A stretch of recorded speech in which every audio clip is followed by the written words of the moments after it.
ईद की तफसील। ईद एक इस्लामी त्यौहार है जो साल में 2 बार मनाया जाता है। ईद उल फित्र, ईद उल अज़हा।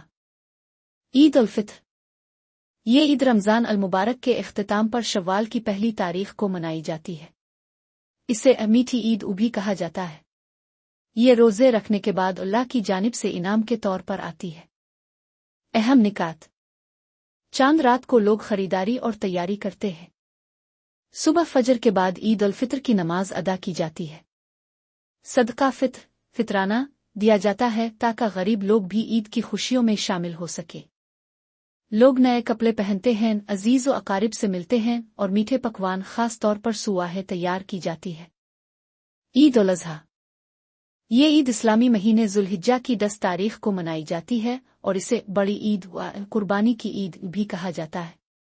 ये हज़रत इब्राहिम की कुर्बानी की याद में मनाई जाती है जब उन्होंने अल्लाह के हुक्म पर अपने बेटे हज़रत इस्माइल को कुर्बान करने का इरादा किया था, मगर अल्लाह ने उनकी जगह एक दुम्बा भेज दिया। अहम निकात। इस ईद पर हाजिमदान अरफात में जमा होते हैं और हज मुकम्मल करते हैं।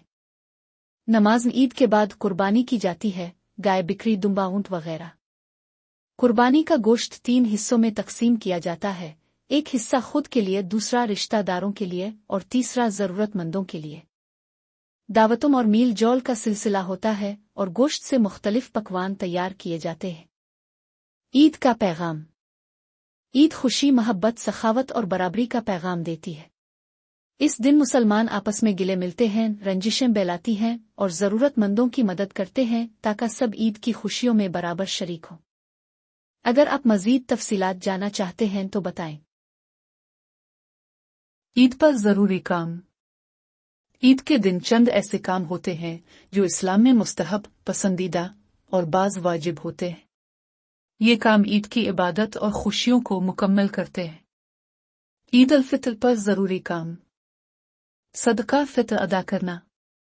ये वाजिब है और हर साहिब इस्तिताअत मुसलमान पर फर्ज है। फितरानी का मकसद गरीबों को ईद की खुशियों में शरीक करना है। ईद की नमाज से पहले अदा करना अफजल है। गुस्ल करना और अच्छे कपड़े पहनना। नबी करीम ईद के दिन गुस्ल फरमाया करते थे। साफ सुथरा और अच्छा लिबास पहनना संद है। ईद की नमाज अदा करना। ईद उल फित्र की नमाज वाजिब है और इज्तिमाई तौर पर अदा की जाती है। नमाज से पहले कुछ मीठा, खजूर या सुवाहे खाना संद है। ईद की नमाज के बाद दुआ मांगना मुस्तहब है। मुख्तलिफ रास्ते से जाना और आना। नबी करीम एक रास्ते से जाते और दूसरे रास्ते से वापस आते थे। एक दूसरे को मुबारकबाद देना, ईद मुबारक कहना और एक दूसरे के लिए दुआ करना मुस्तहब है। जरूरतमंदों की मदद करना। ज़िकू, सदकात और फितराना देकर जरूरतमंदों को खुशियों में शरीक करना चाहिए। ईद उल अज़हा पर जरूरी काम। ईद की नमाज अदा करना। ईद उल अज़हा की नमाज भी वाजिब है और इज्तिमाई तौर पर पढ़ी जाती है। नमाज के बाद कुर्बानी का अमल किया जाता है। कुर्बानी करना। अगर इस्तिताअत हो तो कुर्बानी करना वाजिब है। कुर्बानी का गोश्त 3 हिस्सों में तकसीम करना मुस्तहब है। एक हिस्सा अपने लिए, एक हिस्सा रिश्तेदारों और दोस्तों के लिए, एक हिस्सा गरीबों और मसाकीन के लिए। तकबीरात कहना। जुल्हिज्जा की 9 से 13 तारीख तक तकबीरात कहना वाजिब है।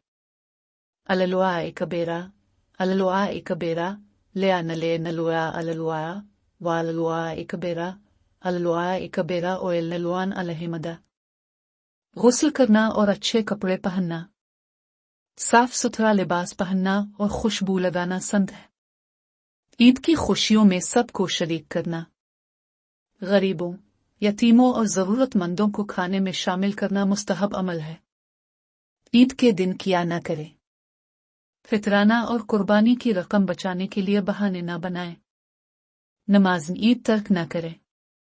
फजूल खर्ची और गैर जरूरी इसराफ से गुरेज करें। तकब्बुर और रियाकारी से बचें, आजिज़ी इख्तियार करें। नतीजा। ईद खुशी, शुक्रगुजारी और दूसरों के साथ मोहब्बत बांटने का नाम है। اس دن ہمیں اسلامی تعلیمات کے مطابق عمل کرنا چاہیے تاکہ ہماری عید واقعی برکت والی ہو۔